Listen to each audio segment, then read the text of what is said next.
യേശുക്രിസ്തുവിൻ്റെ പരിശുദ്ധമായ നാമം മഹത്വപ്പെടുമാറാകട്ടെ. നാം ദൈവത്തിൻ്റെ തിരുവചനം കേൾക്കാൻ വേണ്ടി ഒരുങ്ങുകയാണ്.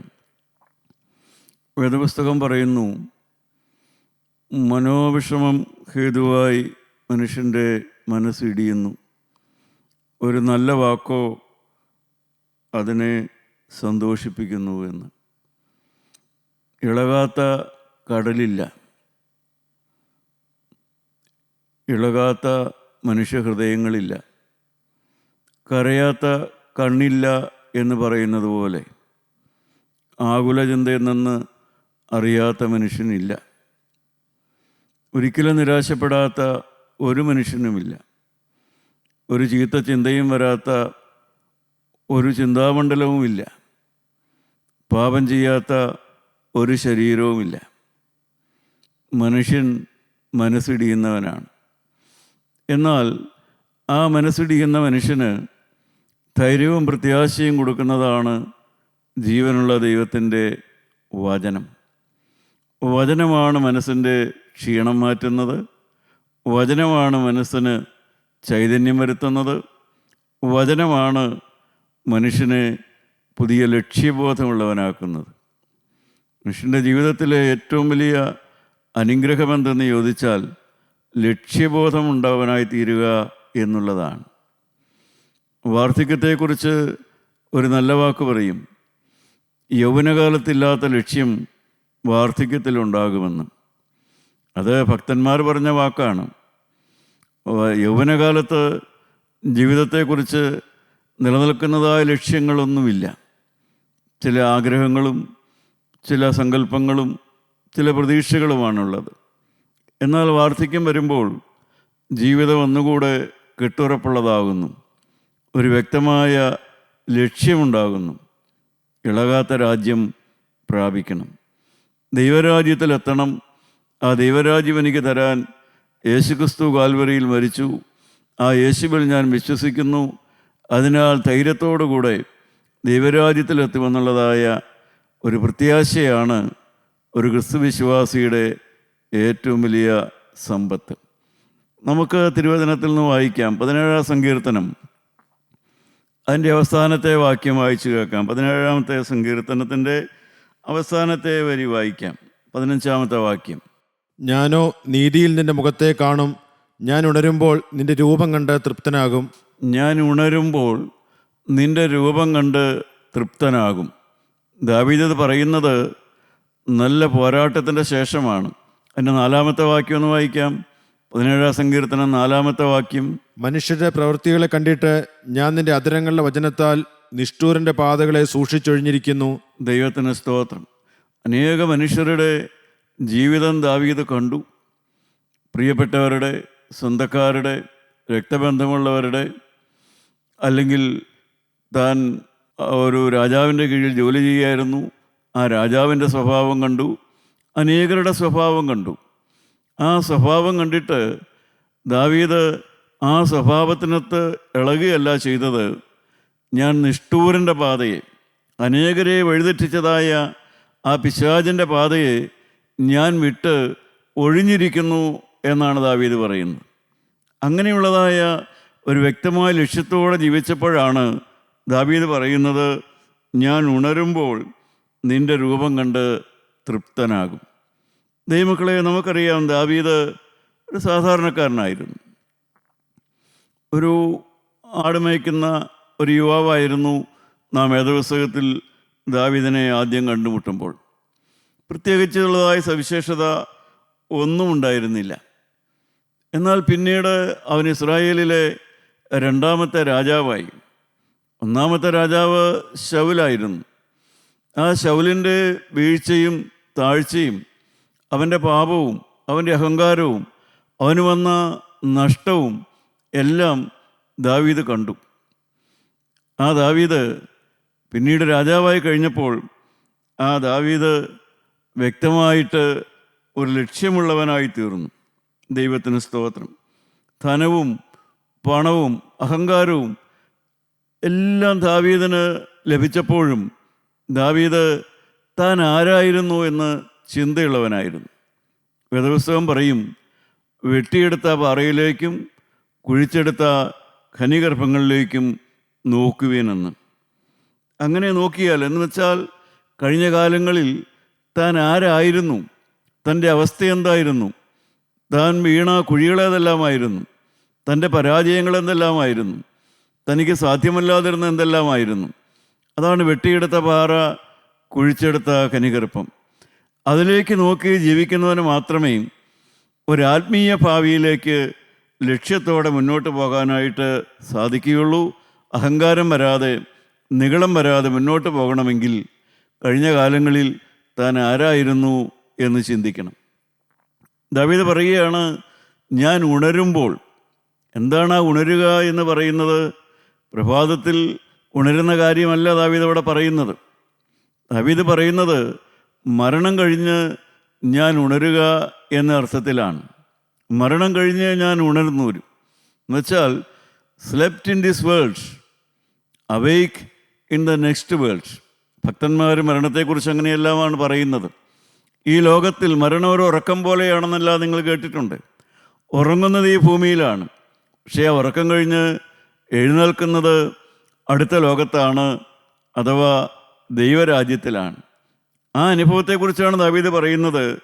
ഞാൻ ഉണരുമ്പോൾ ഞാൻ നിൻ്റെ രൂപം കണ്ട് തൃപ്തനാകുമെന്ന്.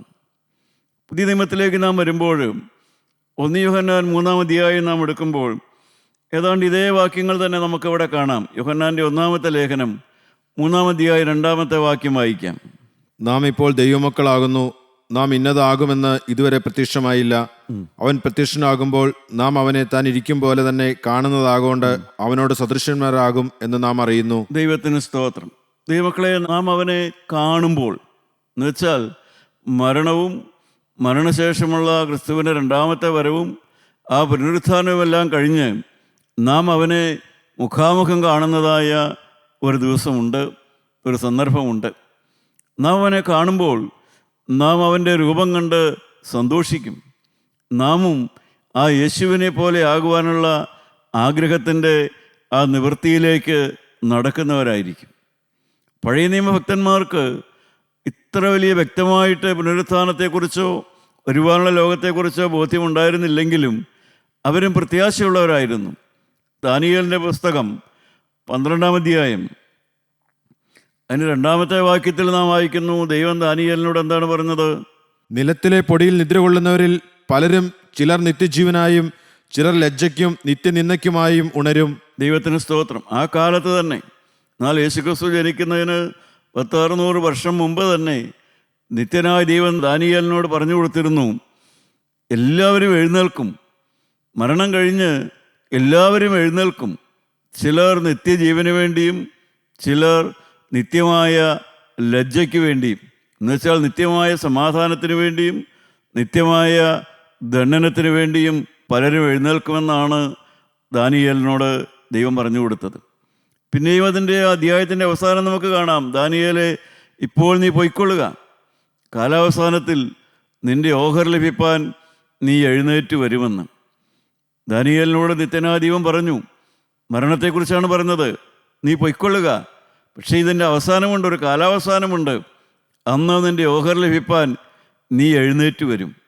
സഹോദരങ്ങളെ, ഇത്ര വലിയ പ്രത്യാശയോടെയാണ് ആ ദാനിയേലെല്ലാം ഈ ലോകം വിട്ട് കടന്നു പോകുന്നത്.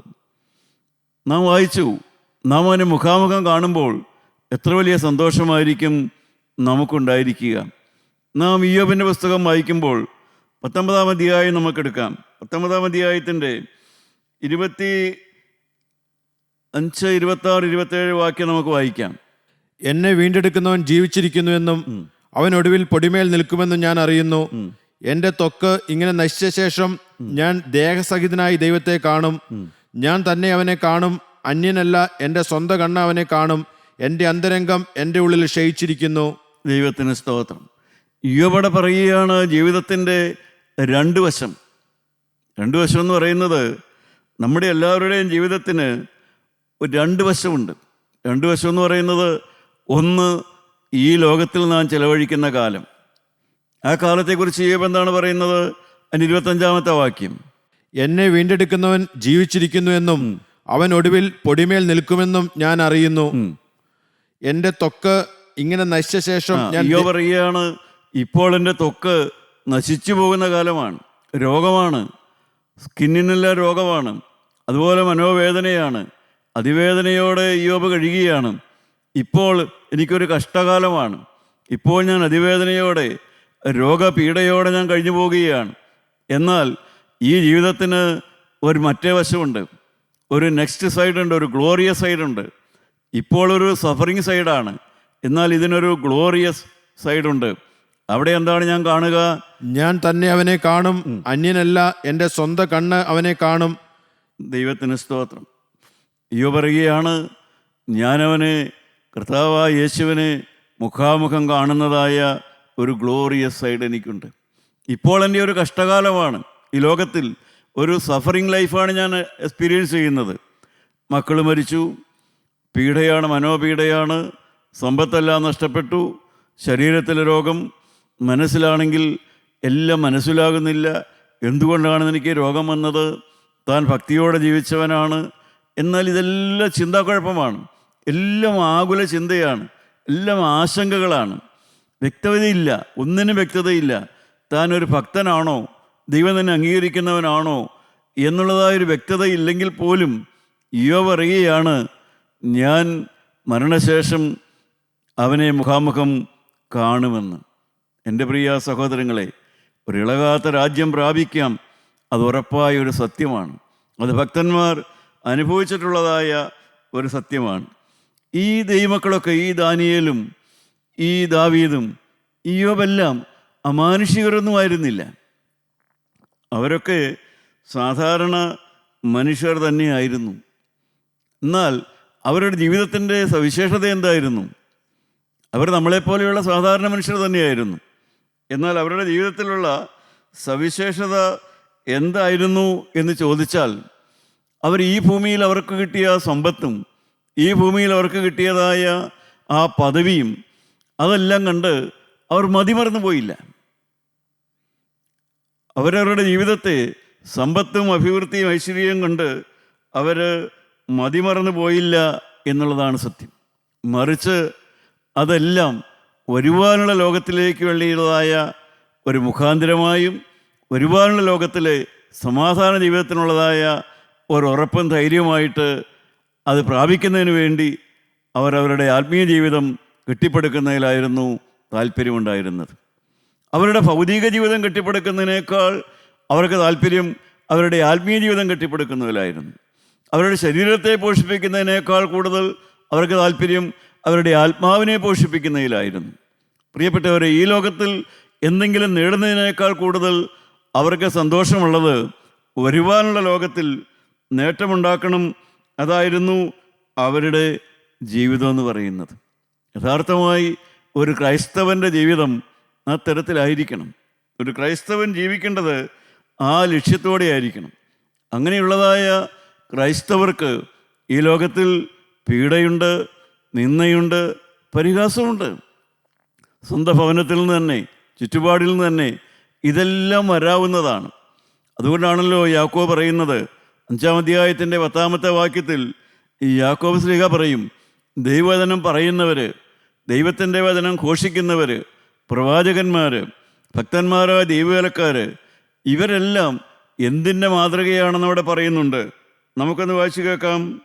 സഹോദരന്മാരെ, കർത്താവിൻ്റെ നാമത്തിൽ സംസാരിച്ച പ്രവാചകന്മാരെ കഷ്ടാനുഭവത്തിനും ദീർഘക്ഷമയ്ക്കും ദൃഷ്ടാന്തമായി വിചാരിച്ചുകൊള്ളുവിൻ. ദൈവത്തിന് സ്തോത്രം. ദൈവത്തിന് വേണ്ടി നിൽക്കുന്നവൻ കഷ്ടാനുഭവത്തിനും ദീർഘക്ഷമയ്ക്കും ദൃഷ്ടാന്തമായിരിക്കണം. ദൈവത്തിന് വേണ്ടി നിൽക്കുമ്പോൾ ഈ അനുഭവങ്ങളെല്ലാം ഉണ്ടാകും. പക്ഷേ അവൻ കഷ്ടാനുഭവിച്ച് ദൈവത്തെ നോക്കി ജീവിക്കുന്നതിന് ദൃഷ്ടാന്തമായിരിക്കണം.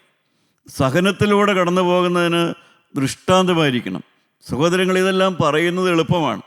പക്ഷേ രക്തസാക്ഷികളായി, ക്രിസ്തുവിന് വേണ്ടി രക്തസാക്ഷികളായ രക്തസാക്ഷികളുടെ ജീവിതമെല്ലാം നാം വായിക്കുമ്പോൾ അനേക കഷ്ടങ്ങളിലൂടെ 80-ാം സങ്കീർത്തനം 5-ാമത്തെ വാക്യത്തിൽ സങ്കീർത്തനക്കാരൻ ഇങ്ങനെ പറയുന്നുണ്ട്. ഭക്തന്മാരുടെ ജീവിതത്തെ അയവിറക്കിക്കൊണ്ട് സങ്കീർത്തനക്കാരൻ പറയുന്നത് നമുക്ക് വായിച്ചു കേൾക്കാം.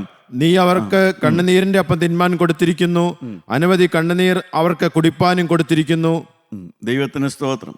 നീ അവർക്ക് കണ്ണുനീരിൻ്റെ അപ്പം തിന്മാൻ കൊടുത്തിരിക്കുന്നു, അനവധി കണ്ണുനീർ അവർക്ക് കുടിപ്പാനും കൊടുത്തിരിക്കുന്നു. ആരാണിവർ? ഭക്തന്മാരായ ആളുകളാണ്, വിശുദ്ധന്മാരായ ആളുകളാണ്, അഭിഷേകം പ്രാപിച്ച ആളുകളാണ്, പരിശുദ്ധാത്മാവിൻ്റെ അഭിഷേകമുള്ളവരാണ്, ദൈവവേലയ്ക്ക് അഭിഷേകമുള്ളവരാണ്, ദൈവം വിളിച്ചവരാണ്. പക്ഷേ ഈ ഭൂമിയിൽ വെച്ച് പലപ്പോഴും അവർ കഴിച്ചത് കഷ്ടത്തിൻ്റെ അപ്പമാണ്, ഞെരുക്കത്തിൻ്റെ അപ്പമാണ്. അവരനുഭവിച്ചത് ദുഃഖങ്ങളുടെ, വേദനയുടെ പാനപാത്രമാണ് അവർ കുടിച്ചത്. പക്ഷേ അവരുടെ കഷ്ടങ്ങൾ അവർക്കൊരു നന്മ ചെയ്തു. അവരുടെ കഷ്ടങ്ങൾക്ക് ഒരു മാഗ്നറ്റിക് ഇഫക്റ്റ് ഉണ്ടായിരുന്നു ഞാൻ പറയും. കാരണം അവരുടെ കഷ്ടങ്ങൾ അവരെ ജീവനുള്ള ക്രിസ്തുവിനോട് ഒട്ടിച്ചു ചേർത്തു. കഷ്ടം വന്നപ്പോൾ അവരകന്നു പോവുകയല്ല ചെയ്തത്, കഷ്ടതയിൽ കൂടെയിരിക്കുന്ന ദൈവത്തെയാണ് അവരെല്ലാം സന്തോഷത്തോടെ അയവർക്കിയതും അനുഭവിച്ചതെല്ലാം. ഭക്തന്മാരുടെ, വിശ്വാസ വീരന്മാരുടെ ലേഖനമാണല്ലോ എബ്രായ ലേഖനം 11-ാം അധ്യായം. അതിലെല്ലാം നാം കാണുന്നു അവരെല്ലാം ഈ ലോകത്തിൽ എങ്ങനെ അതെല്ലാം സഹിച്ചു, എങ്ങനെ ഇളകാത്ത രാജ്യം അവർ പ്രാപിച്ചു. പ്രിയപ്പെട്ടവർ, ദൈവം വിളിച്ചവർ അവരാ ഇളകാത്ത രാജ്യം എങ്ങനെ പ്രാപിച്ചു? ദാനിയേലാകട്ടെ, യോശുവയാകട്ടെ കനാൻ നാട് നേടി. ദാനിയേലിൻ്റെ സുഹൃത്തുക്കളായ ശദ്രക, മേശക, അബേദ്നെഗോവ് ഇവരെല്ലാം എങ്ങനെയാണ് അവർക്കത് ലഭിച്ചത്? അവരൊന്നും ഈ ലോകത്തിൽ സുഖലോലുപതയ്ക്കല്ല വില കൊടുത്തത്, ആത്മീയത്തിന് വില കൊടുത്തു എന്നുള്ളതാണ് സത്യം. ആത്മാവിന് വില കൊടുത്തു. എന്നെ കേൾക്കുന്ന പ്രിയപ്പെട്ടവരെ, നിങ്ങൾക്ക് നല്ല ജോലി ഉണ്ടായിരിക്കാം, നല്ല പദവി ഉണ്ടായിരിക്കാം, നിങ്ങൾ അനുഗ്രഹീതനായ ദൈവവേലക്കാരനായിരിക്കാം, അല്ലെങ്കിൽ നല്ല ഉദ്യോഗ പ്രൗഢിയോ നല്ല നിലയിൽ ജീവിക്കുന്നൊരു വ്യക്തിയായിരിക്കാം. പക്ഷേ നിങ്ങൾ ആത്മാവിനെ കരുതുന്നവരാണോ? നിങ്ങൾ ആത്മാവിൻ്റെ കാര്യം ചിന്തിക്കുന്നവരാണോ? നിങ്ങളുടെ ആത്മാവിൻ്റെ ഭാവിയെക്കുറിച്ച് നിങ്ങൾക്ക് ലക്ഷ്യബോധമുണ്ടോ? നിങ്ങൾ ക്രിസ്തുവിൽ വിശ്വസിക്കുന്നുണ്ടോ? വരുവാനുള്ള ലോകത്തൊരു ജീവിതമുണ്ടെന്ന് നിങ്ങൾ വിശ്വസിക്കുന്നുണ്ടോ? ഈ ലോകം മാറിപ്പോകും, ഇന്ന് കാണുന്നതെല്ലാം മാറും, ഈ ബന്ധങ്ങളെല്ലാം മാറും. ഇതെല്ലാം മാറിയാലും ഇളകാത്തൊരു രാജ്യമുണ്ടെന്നുള്ളതായ ഒരു ഉറപ്പും ധൈര്യവും അവിടെ എത്തണം. അവിടെ ശാശ്വതമായൊരു ജീവിതമുണ്ടെന്ന് സഹോദരങ്ങളെ നമുക്ക് ഉറപ്പ് പ്രാപിക്കുന്നുണ്ടോ? ആ ഉറപ്പാണ് തിരുവചനത്തിലൂടെ നമുക്ക് ലഭിക്കുന്നത്. ഇതൊരു ദേവാലയത്തിൽ പോയതുകൊണ്ട് മാത്രം ലഭിക്കുന്നതല്ല. ഇതൊരു പെരുന്നാളോ തിരുനാളോ ആഘോഷിച്ചാലോ ഒരു തീർത്ഥാടനം നടത്തിയാലോ ഹൃദയത്തിൽ ലഭിക്കുന്നതായ ഒരു അറിവല്ല, പരിജ്ഞാനമല്ല, ലക്ഷ്യമല്ല. ദൈവരാജ്യം കാണുക, ഇളകാത്ത രാജ്യം പ്രാപിക്കുക എന്നുള്ളത് ഒരു ലക്ഷ്യം കൊണ്ട് കിട്ടുന്നതാണ്. ഒരു ലക്ഷ്യബോധത്തോടെ നടന്നാൽ മാത്രം കിട്ടുന്നതാണ്. ആ ലക്ഷ്യബോധം എന്താണ്? നമുക്ക് വായിച്ചു നോക്കാം. നീതിയുടെ പാതയിൽ 12-ാമത്തെ അധ്യായം, സദൃശവാക്യം 12-ാം അധ്യായത്തിൻ്റെ അവസാനത്തെ വാക്യം നമുക്ക് വായിച്ചു നോക്കാം. അവിടെ വ്യക്തമായിട്ട് തന്നെ ശലോമോൻ അത് പറയുന്നുണ്ട്. എന്താണ് പറയുന്നത്? നീതിയുടെ മാർഗത്തിൽ ജീവനുണ്ട്, അതിൻ്റെ പാതയിൽ മരണമില്ല. നീതിയുടെ മാർഗത്തിൽ ജീവനുണ്ട്, അതിൻ്റെ പാതയിൽ മരണമില്ല. നീതിയുടെ പാതയിൽ നടന്നാൽ മതി, അതിൻ്റെ പാതയിൽ മരണമില്ല. പ്രിയപ്പെട്ടവരെ, പഴയ നിയമഭക്തന്മാർ എന്താണ് അവർ വിശ്വസിച്ചിരുന്നത്? അവരെ വിശ്വസിച്ചിരുന്നതായ കാര്യം കഷ്ടങ്ങളിൽ കൂടെയിരിക്കുന്ന ഒരു ദൈവമുണ്ട് എന്നവർക്ക് നല്ല ഉറപ്പായിരുന്നു. കഷ്ടകാലത്ത് കൂടിയിരിക്കുന്ന ഒരു ദൈവമുണ്ടെന്ന് ആ പഴയ നിയമഭക്തന്മാർക്ക് ഉറപ്പായതായ ഒരു കാര്യമായിരുന്നു. അതുപോലെ തന്നെ പഴയ നിയമഭക്തന്മാരുടെ വിശ്വാസത്തെക്കുറിച്ച് പറയുന്നുണ്ട്. അബ്രഹാം ദൈവത്തെ വിശ്വസിച്ചു, അതവന് നീതിയായി കണക്കിട്ടു എന്ന്. റോമാലേഖനത്തിലാണല്ലോ നാം അത് വായിക്കുന്നത്. എന്താണ് അതിനുള്ളതായ അർത്ഥം? ആ വാക്യത്തിൻ്റെ അർത്ഥം എന്താണ് പ്രിയപ്പെട്ടവരെ? ദൈവം എന്നെ മറന്നിട്ടില്ല, ദൈവം എന്നെ കണ്ടുകൊണ്ടിരിക്കുന്നു. ഞാൻ എക്കാലത്തും നിരാശപ്പെട്ട് ജീവിക്കേണ്ട ആവശ്യമില്ല. ദൈവം എന്നെ ഉയർത്തിയെടുക്കും. ഇന്നത്തെ താഴ്ച എക്കാലത്തേക്കുമുള്ള താഴ്ചയല്ല, എനിക്കൊരു ഉയർച്ചയുണ്ട്. ആ വിശ്വാസമായിരുന്നു അബ്രാഹാമിനെ അക്കാലത്ത് പിടിച്ചു നിർത്തിയത്. പഴയ നിയമഭക്തന്മാർ വിശ്വസിച്ച മറ്റൊരു വിശ്വാസമായിരുന്നു കന്യക ഗർഭം ധരിച്ച് ഒരു മകനെ പ്രസവിക്കും, സ്ത്രീയുടെ സന്തതി വരുമെന്നുള്ളതായ ആ വാക്യം അവർ വിശ്വസിച്ചിരുന്നു. പ്രിയപ്പെട്ടവരെ, അവരത് ഉറപ്പായിട്ട് വിശ്വസിച്ചു. അതുപോലെ തന്നെ അവർക്ക് മറ്റൊരു കാര്യം വിശ്വാസമുണ്ടായിരുന്നു. അവർക്ക് എന്താണെന്ന് അറിവില്ലായിരുന്നു. ലംഘനം ക്ഷമിച്ചു, പാപം മറച്ചും കിട്ടിയ മനുഷ്യൻ ഭാഗ്യവാൻ. ദാവീദാണത് പറഞ്ഞത്. പക്ഷേ എങ്ങനെയാണ് പാപം ക്ഷമിച്ച് കിട്ടുക? അതിൻ്റെ വ്യവസ്ഥ എന്താണ്? ആരാണ് പാപം ക്ഷമിച്ചു തരിക? ഇത് ദാവീദിന് അറിവുണ്ടായിരുന്നില്ല. അത് ദാവീദിൻ്റെ അന്നത്തെ അറിവ് കൊണ്ട് ദാവീദിനത് പരിചയമുണ്ടായിരുന്നില്ല. ആരാണ് പാപം ക്ഷമിച്ചു തരിക? ആരാണ് ലംഘനം മറച്ചു തരിക? ആരാണ് എൻ്റെ ജീവിതത്തിൽ നിന്ന് എൻ്റെ പാപം ആര് ക്ഷമിച്ചു തരും? ആ മനസ്സാക്ഷി കുത്തില്ലാതെ ജീവിക്കാൻ, എൻ്റെ കഴിഞ്ഞകാല പാപത്തെക്കുറിച്ചുള്ളതായ ആ മനസ്സാക്ഷി കുത്തില്ലാതെ ജീവിക്കാൻ എങ്ങനെ കഴിയുമെന്നറിയില്ലായിരുന്നു. പക്ഷേ അങ്ങനെ ഒരു അനുഭവം ഉണ്ടാകുമെന്ന് വിശ്വസിച്ചിരുന്നു. സ്ത്രീയുടെ സന്തതിയായ യേശു വരുമെന്ന് വിശ്വസിച്ചതുപോലെ തന്നെ ലംഘനം ക്ഷമിച്ചു തരുന്ന ഒരു ദൈവമുണ്ട്, അങ്ങനെ ഒരു അവസ്ഥയുണ്ടാകുമെന്ന് അവർ വിശ്വസിച്ചിരുന്നു. സഹോദരങ്ങളെ, ഇതെല്ലാം അവർ വിശ്വാസത്താൽ മാത്രം അറിഞ്ഞിരുന്ന കാലങ്ങളാണ്. പഴയ നിയമ ഭക്തന്മാർ അവർക്കറിയാമായിരുന്നു ആദാമിൻ്റെ കാലത്ത് നഷ്ടപ്പെട്ടു പോയതായ ആ സഹിത്വം തിരിച്ചു കിട്ടും. പക്ഷേ എങ്ങനെ കിട്ടും, ആര് തരും, ഏത് കാലത്ത് കിട്ടും, അതൊന്നും അവർക്കറിവില്ലായിരുന്നു. പക്ഷേ എങ്കിലും അവർ വിശ്വാസത്താൽ ഇതെല്ലാം കണ്ടുകൊണ്ട് ജീവിച്ചു. അവർ വിശ്വാസത്താൽ ഇതെല്ലാം ഹൃദയത്തിൽ സംഗ്രഹിച്ചുകൊണ്ട് തങ്ങൾ ജീവിക്കുന്ന ഈ കാലത്തല്ല ഇതെല്ലാം നടക്കുന്നത്, ഇനി വരുവാനുള്ള ഒരു തലമുറയിലാണ് ഇതെല്ലാം നടക്കാൻ പോകുന്നതെന്ന് അവർ കണ്ടുകൊണ്ട് അവർ ജീവിച്ചു. പഴയ നിയമഭക്തന്മാരുടെ ജീവിതം. പുതിയ നിയമത്തിൽ ജീവിക്കുന്ന നാം എന്താണ് വിശ്വസിക്കേണ്ടത്? ഈ തലമുറയിൽ ജീവിക്കുന്ന, ഈ കൃപായുഗത്തിൽ ജീവിക്കുന്ന നാം എന്തെല്ലാമാണ് വിശ്വസിക്കേണ്ടത്? ഒന്നാമത്തെ കാര്യം നമുക്കറിയാം, പഴയ നിയമത്തിലായാലും പുതിയ നിയമത്തിലായാലും കഷ്ടതയുണ്ട്, എന്നാൽ കഷ്ടങ്ങളിൽ കൂടെയിരിക്കുന്ന ഒരു ദൈവമുണ്ട്. കഷ്ടത ആ കാലത്തുമുണ്ട്, ഈ കാലത്തുമുണ്ട്, ഭക്തന്മാർക്കുമുണ്ട്, എല്ലാവർക്കും ഉണ്ട്. പക്ഷേ കഷ്ടങ്ങളിൽ കൂടെയിരിക്കുന്നൊരു ദൈവമുണ്ട്. അതാണ് നാം വിശ്വസിക്കേണ്ടത്. രണ്ടാമത് നാം എന്താണ് വിശ്വസിക്കേണ്ടത്? കർത്താവായ യേശുക്രിസ്തു എൻ്റെ പാപത്തിന് വേണ്ടി മരിച്ചു. കർത്താവായ യേശുക്രിസ്തു മുഖാന്തരം എനിക്ക് പാപമോചനമുണ്ട്. ഞാൻ എൻ്റെ പാപത്തെ ഏറ്റുപറഞ്ഞാൽ അവൻ്റെ പുത്രനായ യേശുവിൻ്റെ രക്തം എൻ്റെ സകല പാപവും മോചിച്ചു തരും. ആ രക്തത്തിലാണ് നാം വിശ്വസിക്കേണ്ടത്. കർത്താവായ യേശു ക്രൂശിൻ്റെ മരണത്തിലും അവൻ്റെ വിലയേറിയ രക്തത്തിലുമാണ് പുതിയ നിയമ വിശ്വാസി വിശ്വസിക്കേണ്ടത്. അതുപോലെ തന്നെ നാം വിശ്വസിക്കേണ്ടതായ മറ്റൊരു യാഥാർത്ഥ്യമാണ്, യേശുക്രിസ്തു ഒരു ന്യായാധിപനാണ്. ഇന്നവൻ രക്ഷകനാണ്, എന്നാൽ നാളെ അവനൊരു ന്യായാധിപനായിട്ട് വരും. അതാണ് ക്രിസ്തുവിൻ്റെ രണ്ടാമത്തെ വരവെന്ന് പറയുന്നത്. അതൊന്നും പഴയ നിയമഭക്തന്മാർ വിശ്വസിച്ചിരുന്നതല്ല. എന്നാൽ ഈ കാലത്ത് നാം വിശ്വസിക്കേണ്ടത് അതാണ്. യേശുക്രിസ്തു ഒരു ന്യായാധിപനാണ്, ഇന്നവൻ രക്ഷകനാണ്. ഒരു ജഡ്ജിയായി നിയമനമുള്ള ഒരു വ്യക്തി, അദ്ദേഹം സത്യപ്രതിജ്ഞ ചെയ്ത് ആ അധികാരം ഏറ്റെടുക്കുന്നത് വരെയും അതിൻ്റെ തലേദിവസം വരെ ആ വ്യക്തിയുമായി നമുക്ക് പരിചയമുണ്ടെങ്കിൽ കുശലം പറയാം, നമുക്ക് പറഞ്ഞ് തമാശ പറഞ്ഞ് ചിരിക്കാം, കുശലം പറയാം, വീട്ടുകാരും പറയാം, നാട്ടുകാരും പറയാം, രാഷ്ട്രീയമോ സഭാപരമോ എന്ത് വേണമെങ്കിലും പറയാം, ഏത് കാര്യവും പറയാം.